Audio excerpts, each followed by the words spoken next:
नमस्कार, आप लाइव बिहार देख रहे हैं। मैं हूं राजमोहन तिवारी। एक बार फिर से आप सभी का स्वागत है हमारे खास प्रोग्राम खबरों से खबरदार में। देखिए, बिहार में क्या हो रहा है। सरकार के मंत्री ने एक ऐसा बयान दिया है जिसके बाद अब विपक्षी पार्टियां नीतीश कुमार से सवाल पूछ रही हैं। दरअसल भूमि सुधार एवं राजस्व विभाग के मंत्री हैं दिलीप जायसवाल। उन्होंने कहा है कि उनके विभाग में जो राजस्व कर्मचारी हैं और उनके नीचे जो मुंशी और दलाल हैं, वो ऐसे काम करते हैं कि बिना पैसे का कोई काम ही नहीं होता है और भू माफियाओं ने पूरे विभाग पर ही कब्जा जमा रखा है।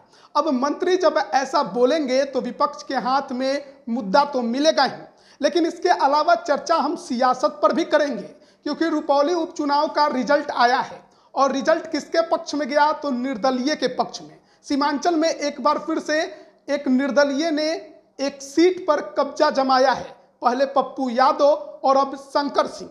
अब ऐसे में सवाल उठने लगा कि दोनों ही चुनावों में तीसरे नंबर पर रही राजद का क्या एमवाई समीकरण पूरी तरह से दरक गया या फिर अंदर ही अंदर कुछ और ही खेल चल रहा है।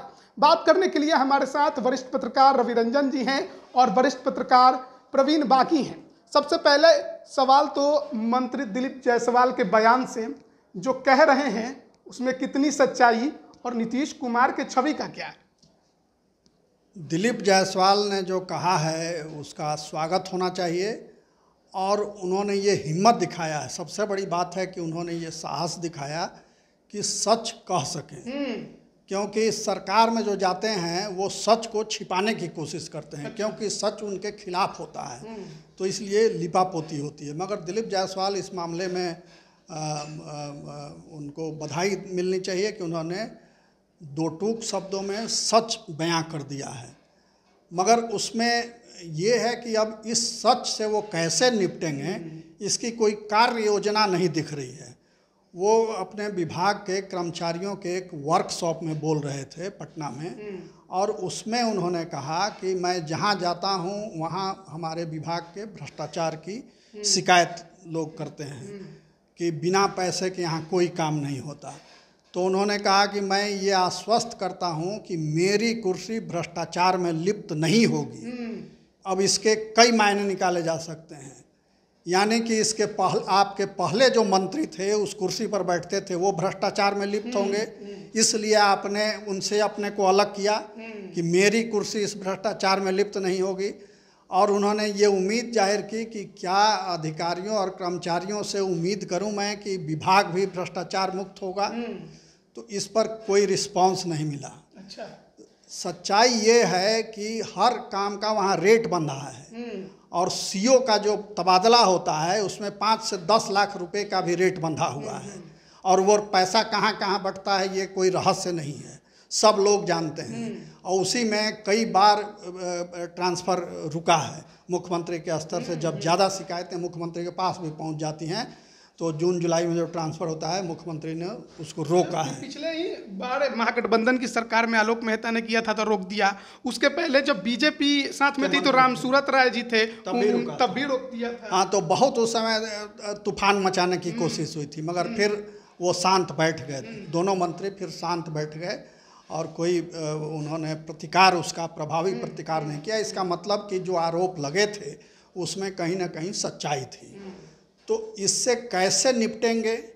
अब अभी सर्वे का काम चल रहा है, तो जैसे मुख्यमंत्री ने टारगेट दे दिया कि 25 में इसको समाप्त कर दीजिए, 25 जून या जुलाई का टाइम उन्होंने दिया कि भूमि सर्वे जो चल रहा है उसको पूरा कर दीजिए, चुनाव से पहले कर दीजिए, जबकि ये असंभव है। विश्वकर्मा भी आके ज़मीन नापने लगे तब भी वो इसको पूरा नहीं कर सकते, क्योंकि 42,000 राजस्व गांव में से मात्र 900 गांव का अब तक हुआ है 13 साल में। तो अब 9 महीने में कैसे हो जाएगा 41,000 गांव का, ये सोचने वाली बात है। तो उसी तरह दिलीप जायसवाल ने भी कोई उसका रूटीन तय नहीं किया, कोई रिव्यू नहीं किया, कोई टारगेट नहीं तय किया कि हम हर महीने समीक्षा करेंगे कि कहाँ कितना म्यूटेशन पेंडिंग है, कहाँ कितना भूमि विवाद का मामला किस सीओ के यहाँ पेंडिंग है, किस एसडीओ के यहाँ पेंडिंग है, किस अपर समाहर्ता के यहाँ केस पेंडिंग है। आज लाखों लाख मुकदमे पेंडिंग हैं इन अधिकारियों के यहाँ, सीओ से लेकर के और अपर समाहर्ता DCLR तक लाखों भूमि विवाद के मामले लंबित हैं। वो कोर्ट ही नहीं करते, बैठते ही नहीं और ट्रांसफ़र होकर फिर चले जाते हैं। और इसका नतीजा ये हो रहा है कि न्यायपालिका पर लगातार मुकदमों का बोझ बढ़ता जा रहा है। जब अधिकारी के स्तर से नहीं मिल रहा है न्याय लोगों को, तो वो कोर्ट में जाते हैं, वहाँ कोर्ट केस करते हैं और वो मामला फिर खींच जाता है, पीढ़ियों दर पीढ़ी लड़ते रहते हैं और फिर अंत में ज़मीन पर झगड़ा होता है, खून खराबा होता है, पुलिस का भी काम बढ़ता है।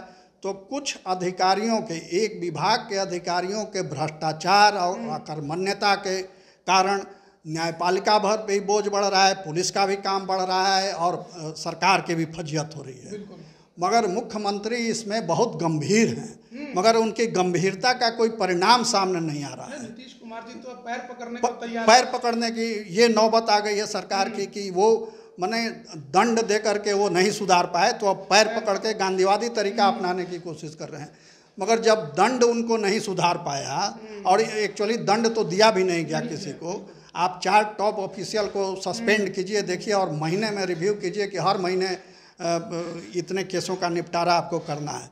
तो यहाँ इस देश में खासियत ये है कि किसी अधिकारी की जवाबदेही तय नहीं होती है, तो इसलिए सब मौज मारते हैं और खूब धन कमा रहे हैं। आप एक जो कर्मचारी होता है ब्लॉक में, वो उसके संपत्ति की जांच करा ली जाए तो 99% कर्मचारी जेल के अंदर होंगे आय से अधिक संपत्ति के मामले में। सीओ का भी वही हाल है, DCLR का भी वही हाल है, सब लोगों का वही हाल है। कुएं में भंग मिली है, सब खूब घटाघट पिए जा रहे हैं।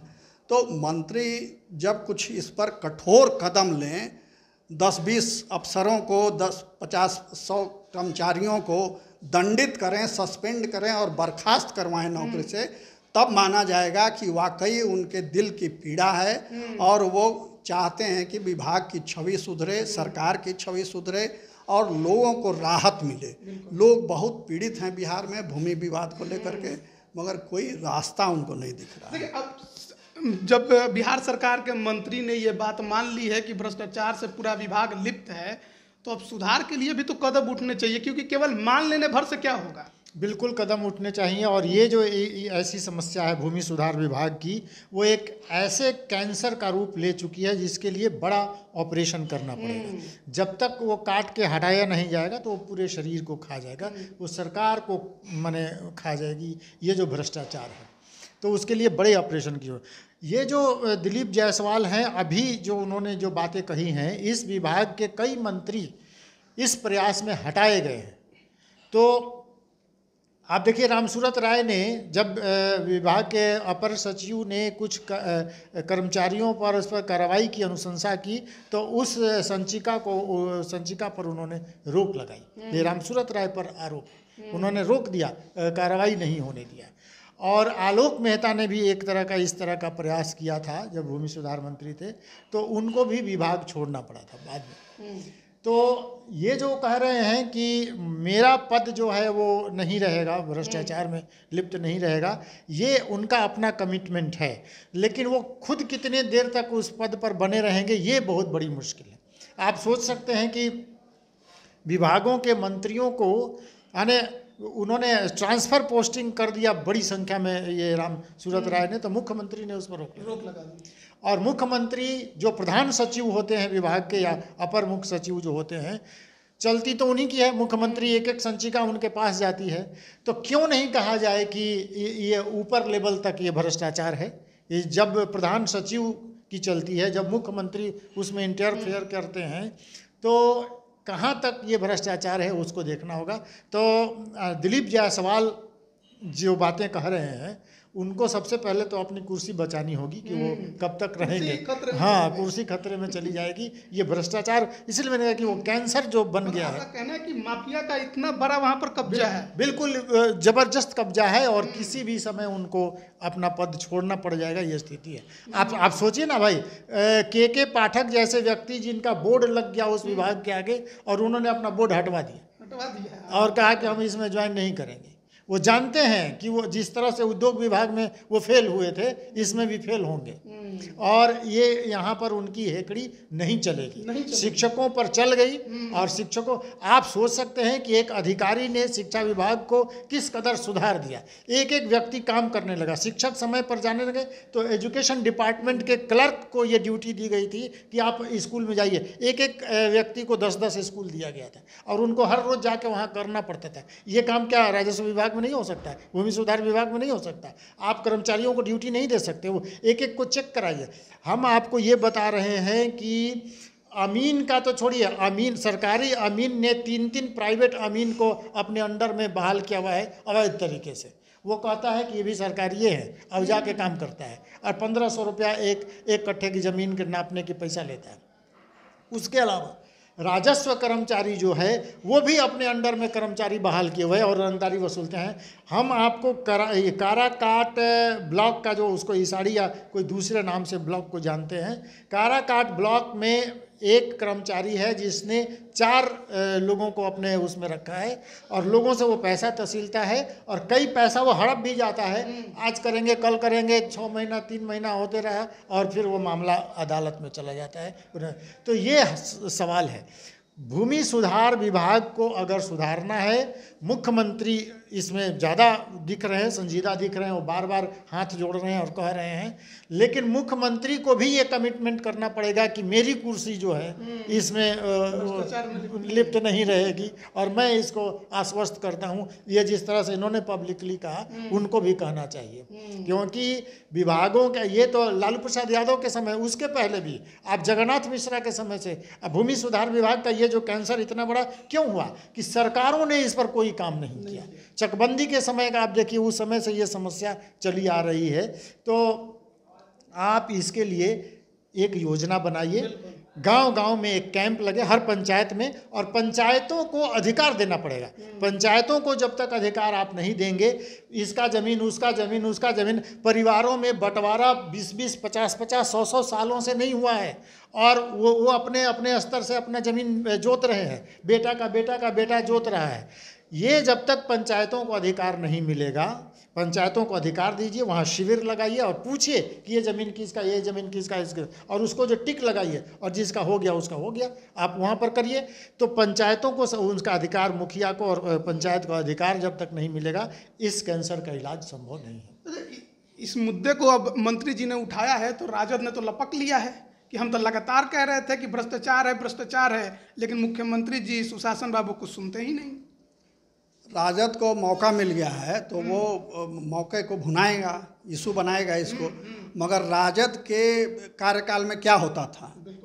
राजद के कार्यकाल में भी तो वही होता था जो अभी दिलीप जायसवाल कह रहे हैं, उस समय भी यही होता था। तो इसमें तो कम से कम मंत्री ने स्वीकार किया कि हमारे विभाग में भ्रष्टाचार है। आपके भी समय में तो कोई स्वीकार भी नहीं करता था, भ्रष्टाचार के खिलाफ बोलने की कोई हिम्मत नहीं करता था। अभी 17 महीना उन्हीं के पास तो देखिए, हाथी के दांत 2 होते हैं, एक खाने वाले, एक दिखाने वाले। तो राजनेताओं के भी ऐसे ही दांत होते हैं, चेहरा 2 होता है, एक बोलने वाला चेहरा, एक भीतर का असली चेहरा। तो ये सुधरेगा? सबसे बड़ा सवाल तो यही है, सिस्टम में सुधरेगा नहीं, भाषण से नहीं सुधरता है। अगर मंत्री गंभीर होते तो तुरंत एक हेल्पलाइन जारी करते, हेल्पलाइन नंबर, कि किसी को कोई शिकायत है, कहीं पैसा मांगा जा रहा है, आप तुरंत फ़ोन कीजिए। जैसे डायल 112 नंबर किया गया इजाद पुलिस का कि कहीं कोई घटना दुर्घटना हो, उस पर कॉल कीजिए, पुलिस तुरंत पहुंचेगी वहाँ। उसी तरह आप भी एक हेल्पलाइन नंबर जारी कीजिए, उस पर कोई भी पीड़ित डायल करेगा कि हमारा ये काम फंसा हुआ है और पैसा मांगा जा रहा है, तुरंत कोई अधिकारी जाए वहाँ इंक्वायरी करे और वहीं उसको सस्पेंड कर दे तत्काल, आमने सामने बैठा के पूछताछ हो, जैसे ईडी और सीबीआई करती है आमने सामने बैठा के। तो ऐसे अधिकारी और पीड़ित को आमने सामने बैठा के पूछताछ कर ले और सस्पेंड कर दे वहीं। तो जहां आप एकदम तय मानिए कि जहां इस तरह से 10 सस्पेंशन हुए, एकदम सारे लोग लाइन पर आ जाएंगे। सवाल है कि बिहार सरकार में मंत्रियों के पास ये हैसियत है करने की? नहीं है, ये मंत्रियों के पास ये हैसियत नहीं है, किसी की ये कुवत नहीं है। मंत्री तो छोटे चीज़ हैं, मुख्यमंत्री के पास भी वो हैसियत नहीं है कि वो किसी अधिकारी को इस तरह से तुरंत दंडित कर दें। वो हाथ जोड़ेंगे, पैर पड़ेंगे, यही करेंगे। तो ये सरकार जो है सो श्रीहीन है, आभाहीन है, कर्महीन है। ये कुछ नहीं कर सकती सिवाय बात बनाने के, और जनता पीड़ित है। इसीलिए आप देख लीजिए चुनाव में क्या हो रहा है, सरकार के लोग हार रहे हैं लगातार। ये तो डिप्टी सीएम इतना जो ताव में बोल रहे थे, सब बस बोलने की बात रह गई। मुंह आपका है, जो भी बोल लीजिए, सूरज चांद सब छू के चले आइए धरती पर, उसमें कौन आपको रोकता है। कहाँ गया में पिंडदान करवा रहे थे। अब यही तो देखने वाली बात है, मगर जनता ये बात कब समझेगी, ये समझ में नहीं आता है कि जनता समझेगी कब। ऐसे ही लोग नेता बनते हैं और चुनाव जीतते हैं और राज करते हैं, और दमन होता है, पब्लिक का पैसा देना पड़ता है कि जायज़ काम में भी, माने नाजायज़ तो छोड़ दीजिए, जायज़ काम के लिए भी पैसे देने पड़ते हैं। बगैर पैसे दिए यहाँ तक कि डेथ सर्टिफिकेट, बर्थ सर्टिफिकेट और जाति प्रमाण पत्र ये सब बनाने के लिए भी पैसे लगते हैं, जबकि सरकार ने ऑनलाइन सुविधा दे दी है, मगर ऑनलाइन में बगैर पैसे लिए हो नहीं रहा है काम। ये सब लोग जानते हैं, कोई छुपी हुई बात नहीं है, मगर किसी की हिम्मत नहीं है, इतना जिगरा नहीं है किसी का कि वो कार्रवाई कर सके। तो ये तो बात रही राजस्व एवं भूमि सुधार विभाग की। अब बात एक बार फिर से सियासत की और चुनाव की भी कर लेते हैं। हाल ही में रुपौली विधानसभा का उपचुनाव संपन्न हुआ, वो चुनाव जिसके लिए दोनों ही खेमों ने पूरी ताकत लगा दी, चाहे INDIA गठबंधन हो या फिर NDA गठबंधन। लेकिन बाजी किसने मारी, ये सबसे बड़ा सोचने वाला और समझने वाला है, क्योंकि एक बार फिर पूर्णिया में निर्दलीय ने बाजी मार ली और शंकर सिंह वहां के विधायक बन गए। बीमा भारती की तो अब राजनीति लग रहा है कि अब आखिरी पड़ाव की ओर बढ़ गई है। पहले पूर्णिया लोकसभा में उन्हें तीसरे नंबर पर रहना पड़ा और अपने ही अब रुपौली विधानसभा में भी उन्हें तीसरे नंबर पर रहना पड़ा। राजद का सिंबल उन्हें रास नहीं आया है। अब सवाल ये है कि आखिरकार क्या सीमांचल से राजद का सफाया होना शुरू हो चुका है, क्योंकि पहले विधानसभा के आम चुनाव 2020 में हमने देखा किस तरीके से AIMIM 5 सीटों पर जीतती है, और फिर अभी पूर्णिया और रुपौली भी हमने देख लिया। क्या अब माना जाए कि कहानी सीमांचल में राजद का जो MY था वो दरक गया है, अब नहीं चलने वाला? दरक नहीं गया है, बिदक गया है। बिदक गया है, हाँ, जिसको बिदकना कहते हैं, तो वो बिदक गया है। और बिदक गया है इसलिए कि वो समझ गए हैं इस बात को कि हमको सिर्फ वोट बैंक की तरह इस्तेमाल किया जा रहा है। अच्छा। और उनका कोई काम नहीं हो रहा है, उनकी समस्याएं हल नहीं हो रही हैं, उनके रहन सहन को ऊपर उठाने की कोशिश नहीं हो रही है, शिक्षा की व्यवस्था उनके लिए नहीं हो रही है, खाने पीने का दिक्कत है। उस इलाके में बाढ़ हर साल आता है, लोगों को तबाह करता है सीमांचल के एरिया में, मगर उसका कोई समाधान किसी सरकार ने नहीं किया। इसीलिए ना JDU को पसंद है ना RJD को। RJD तो इसलिए अब वो अलग रास्ता अपना ढूंढ रहे हैं, और उसी का परिणाम है कि वहाँ पप्पू यादव जीते, जो जनता के बीच खड़ा रहा सुख में दुख में, तो वो पप्पू यादव जीत गए पूर्णिया से, और शंकर सिंह वहाँ जो खड़े रहे लोगों के साथ वो जीत गए निर्दलीय। तो अब ये 5 सीट पर AIMIM। हाँ, तो जनता का विवेक अब जगा है और वो अपना भला बुरा समझने लगी है, वोटर समझ रहा है ये बात, और उसी के आधार पर वोट हुए 2 जगह, कम से कम 2 जगह तो उदाहरण के रूप में हम ले सकते हैं, पूर्णिया और रुपौली। मगर ये ट्रेंड अगर चल गया तो ये तय मानिए कि जो स्थापित पार्टियां हैं उनका तो बंटा धार हो जाएगा, सभी लुटिया डूब जाएगी। बिल्कुल, अगर आप जनता के मांगों की, जनता की समस्याओं की अनदेखी कीजिएगा तो जनता भी आपकी अनदेखी कर देगी, वोटर भी आपको अनदेखा करेगा, और वही अनदेखा करने में लोग चले गए। MY समीकरण जो माना जाता था कि उसी के बल पर लालू यादव ने 17 साल राज किया, फिर तेजस्वी यादव 2 बार डिप्टी CM बने, उसी वोट बैंक, और सबसे बड़ी पार्टी, और वही वोट बैंक अब उनके खिसक गया। तो उनका भविष्य इससे जुड़ा हुआ है। तो 25 में क्या होगा, ये सोचने वाली बात है, ये उनके लिए चिंता की बात है। उधर प्रशांत किशोर खड़े हो गए हैं, एक नए विकल्प के तौर पर सामने आ रहे हैं, और जिस ढंग से उसको लेकर के राजद में खौफ है, जो जगदानंद सिंह ने चिट्ठी लिखी अपने कार्यकर्ताओं को, उससे ये साफ जाहिर है कि पार्टी में एकदम आतंक छाया हुआ है PK के नाम पर। भाषण भले कुछ दे लें, मगर सूचना उनको ये पक्की सूचना मिली है कि कई लोग उनके साथ जा रहे हैं। बिल्कुल, ये कहा जा रहा है कि जो पदयात्रा प्रशांत किशोर ने निकाली है, सबसे ज़्यादा निशाने पर उन्होंने मुसलमानों को रखा है, अपने तरफ खींचने की कोशिश की है। और देखा हमने सारण में एक एमएलसी भी उनके बन गए। कहा जा रहा है कि शंकर सिंह को भी बैकडोर से सपोर्ट था उनका। अब कैसा था ये ज़्यादा खुलकर तो सामने नहीं आया, लेकिन क्या सचमुच अब बिहार में, खासकर सीमांचल में, लोगों ने नया विकल्प ढूंढना शुरू कर दिया? बिल्कुल, सीमांचल के लोग अब नए विकल्प की तलाश में हैं और इसके उदाहरण एक दो नहीं कई हैं। आप देखिए, असदुद्दीन ओवैसी जो दक्षिण भारत से आकर और वहाँ पर कमाल कर गए और उन्होंने अपने 4 विधायक वहाँ जिता लिए, 5 विधायक जिता लिए वहाँ पर। तो अब इस बार भी ओवैसी की वहाँ पर चली, हालांकि वो प्रत्याशी नहीं जिता पाए, लेकिन मुस्लिम मतदाता खास तौर पर जो सीमांचल के इलाके में है वो समझ गया है कि आरजेडी जो है उनको यूज़ करती है, वोट बैंक के आधार पर उनको अपना एक बैंक समझ लिया है और उनका केवल इस्तेमाल होता है। ये जो ज्ञान है, ये जो नॉलेज है मुस्लिम समुदाय को आया, ये आखिर आया कैसे? क्या ये प्रशांत किशोर की पदयात्रा का मतलब कि परिणाम है, या फिर जिस तरीके से लोकसभा के चुनाव में टिकटों का बंटवारा हुआ, ज़्यादा कुछ मुसलमानों को मिला नहीं राजद की तरफ से? बिल्कुल, मैं यही बात कह रहा था। बात इसमें है कि एक तो किसी भी पार्टी ने, खास तौर पर राजद ने, मुसलमानों को टिकट बंटवारे के समय तरजीह नहीं दी। कांग्रेस ने तारिक अनवर को कटिहार में दिया, कांग्रेस ने भी उसमें बहुत वो दिखाया कि मुसलमानों को, तो मुसलमान अपना प्रतिनिधित्व चाहते हैं, अपना हिस्सा चाहते हैं। जिस तरह से आप कहते हैं कि जिसकी जाति जितनी बड़ी उसकी हिस्सेदारी, तो भाई उनकी भी तो हिस्सेदारी है। मैंने 14% जब आप हैं तो वो भी हैं, तो बड़ी है। दूसरा, एक महत्वपूर्ण बात आपने ठीक ही याद दिलाया कि प्रशांत किशोर ने पहले ही ऐलान कर दिया है कि वो 75 मुसलमानों को टिकट देंगे।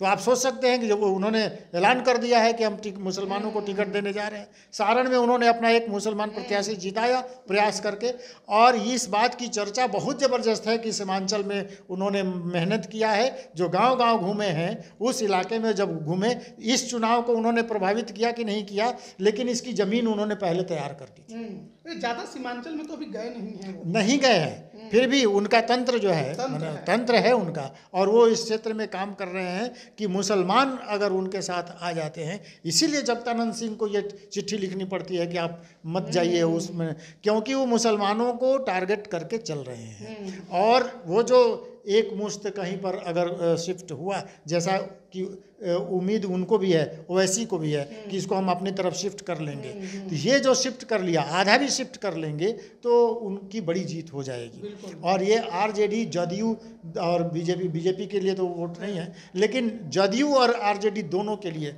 मुश्किल भरी है। और इस बार जनता ने दिखा दिया कि निर्दलीय उम्मीदवार को लोगों ने वोट दिया और सत्ताधारी दल को नकारा। इसके पहले जो भी आरजेडी के, माने आरजेडी को तो तीसरे नंबर पर चले गए, दोनों ही चुनाव, दोनों में तीसरे नंबर पर चले गए। तो आरजेडी को वहाँ की जनता ने माने बिल्कुल नकार दिया है और वहाँ के लोग अब नई तलाश में हैं। वो चाहते हैं कि कोई नया विकल्प मिले, उनको वोट करें। आप सोच सकते हैं कि 2008 में जो कोसी में जो बाढ़ आई और कुशहा डैम टूटा और नदी ने एक दूसरी धारा बना ली, उसमें लाखों लोग बेघर हो गए। विस्थापन और पुनर्वास के सवाल पर 1000 करोड़ देने की बात मनमोहन सरकार ने कही थी, वो पैसा उसका कहाँ हुआ? नीतीश कुमार ने उस पर बड़ी तारीफ बटोर ली कि हमने बहुत बड़ा काम कर लिया, लेकिन आज भी पुनर्वास और विस्थापन का काम नहीं हुआ उस इलाके में। तो वो लोग खोज रहे हैं। आज आप चले जाइए, बाढ़ का समय आ गया और हर साल यही होता है कि लोग तटबंधों पर, सड़क पर, हाईवे पर घर बना के और शेल्टर लेके वहाँ पर रहते हैं और झमाझम बारिश हो रही है और उस बारिश में बूढ़े बच्चे सब वहाँ पर सड़क पर बैठे रहते हैं, उनको भोजन करने के नसीब नहीं है। वो लोग कब तक आपको वोट दे के जिताते रहेंगे? इसलिए कि आप मुसलमानों के रहनुमा हैं। मुसलमानों के रहनुमा, वो अपना रहनुमा खोजने लगा है और अब वो चाहता है कि नया परिवर्तन हो, और इसीलिए उस इलाके में ये जो हार हुई है उसका एक बहुत महत्वपूर्ण कारण है। अब सवाल है कि राजद के खिलाफ जो माहौल सीमांचल में बन गया है मुसलमानों के अंदर, वो केवल सीमांचल तक रह जाएगा या फिर वो बिहार में धीरे धीरे फैलते चला जाएगा? देखिए, प्रशांत किशोर का अभियान कितना सशक्त तरीके से चल पाता है, और वो जो पार्टी लॉन्च करने वाले हैं 2 अक्टूबर को, गांधी जयंती के दिन, उस पार्टी का रंग ढंग कैसा रहता है, प्रतिनिधित्व उसमें कैसा किस जाति का रहता है और संगठन से कैसे लोग जुड़ते हैं, उसके आधार पर बिहार की राजनीति में बहुत उलटफेर होगा। और 25 का चुनाव जो है विधानसभा का, वो चौंकाने वाला होगा। उसमें नई ताकत के रूप में एक प्रशांत किशोर की पार्टी मैदान में रहेगी, दिखेगी। अब वो कितने दिखेगी ये अभी कहना मुश्किल है, मगर ताकत तो जरूर दिखेगी। और इसको लेकर के सभी पार्टियों में चिंता है, सिर्फ राजद ही नहीं, भाजपा और जदयू में भी चिंतित हैं लोग, नेता उसके चिंतित हैं और उसकी काट की रणनीति पर मंथन हो रहा है। इसलिए कि वो आदमी सच कहता हुआ घूम रहा है, तो सच की ताकत उसके साथ है। वो सीधे सीधे एग्जाम्पल देते हैं कि आपका बेटा BA पास करके भी घर बैठा हुआ है, 2 जून खाने को नहीं मिल रहा है। 9वीं पास तेजस्वी यादव हवाई जहाज़ में बर्थडे अपना मनाता है चार्टर प्लेन में। आपके पास पहनने को जूते चप्पल नहीं हैं और वो लाखों हजारों का जूता चप्पल पहनता है। तो ये चीज़ें लोगों को अपील कर रही हैं और इसके चलते इसका असर भी दिख रहा है। तो वो चुनाव में और बड़े पैमाने पर दिखेगा। और प्रशांत किशोर की तैयारी भी बड़ी है। अभी उन्होंने पटना में बुद्धिजीवियों के एक बड़ी गोष्ठी की, उसमें बातचीत की, चर्चा की, कैसे बिहार को आगे बढ़ाया जाए, कैसे यहाँ की समस्याओं का हल निकाला जाए इस पर। तो वो ग्रास रूट लेवल से तैयारी कर रहे हैं, तो उसका असर तो दिखेगा। और ये पूरा जो जाति के आधार पर जो समीकरण बनाने की कोशिश हुई है, या अब तक जातीय राजनीति का जो बोलबाला रहा है बिहार में, उसको एक झटका जरूर लगेगा। ऐसा तो नहीं कि लोकसभा चुनाव में जो कुशवाहा वोटरों को अपने पाले में करने की राजद ने कोशिश की, ये दांव उसका उल्टा चल गया कि कुशवाहा तो कुछ है लेकिन मुस्लिम पूरा छिटक गए। ये तो होगा ही। आप जब जातीय गुना भाग करते रहिएगा तो उसमें कभी कोई रूसेगा, कभी कोई भागेगा, कभी इसको पकड़िएगा तो वो छूटेगा, उसको पकड़िएगा तो वो छूटेगा। तो ये मतलब वो जो होता है कि क्या वो कहा जाता है कि धुन बजता रहता है, चेयर पर लोग घूमते रहते हैं, म्यूजिकल चेयर। तो म्यूजिकल चेयर आप बनाइएगा पॉलिटिक्स को, तो उसमें खतरा जो है वो झेलना पड़ेगा। और तमाम पार्टियां म्यूजिकल चेयर पर चल रही हैं अभी, तो म्यूजिकल चेयर का खतरा भी उठाने के लिए तैयार रहिए। मुद्दे की बात करनी पड़ेगी। अब सबको चेयर देना पड़ेगा, एक चेयर पर 10 लोगों को घुमाने से काम अब नहीं चलेगा।